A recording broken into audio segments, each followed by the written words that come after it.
तुम्हालाही मार्केटपेक्षा जबरदस्त श्रीखंड पाहिजे, मग या टिप्स फॉलो करा. व्हिडिओ पूर्ण बघा. शेवटची टिप्स खूप महत्त्वाची आहे. पहिली टिप, दही स्वच्छ सुती कापडात बांधून पूर्ण रात्र 7-8 तास पाणी निथळू द्या. दुसरी टिप, पाणी पूर्ण निघाल्यावर तयार झालेला घट्ट दह्याचा चक्का वापरा. तिसरी टिप, चक्का रवीने किंवा मिक्सरने छान फेटा, त्यामुळे श्रीखंड मऊ आणि क्रीमी होते. चौथी टिप, पिठी साखर थोडी थोडी घालून नीट एकजीव करा. पाचवी टिप, आवडीनुसार केसर, वेलची किंवा जायफळ घालून वेगवेगळे फ्लेवर तयार करा.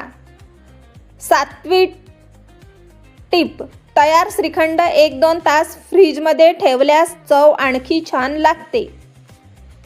महत्त्वाची टिप, श्रीखंडासाठी दही किंचित आंबट असेल तर श्रीखंडाची चव मार्केटमधल्या श्रीखंडासारखी किंवा त्याहीपेक्षा उत्तम आणि अधिक स्वादिष्ट लागते.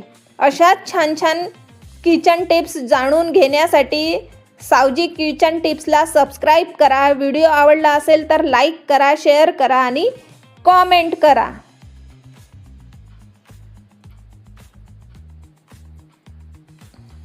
बाय.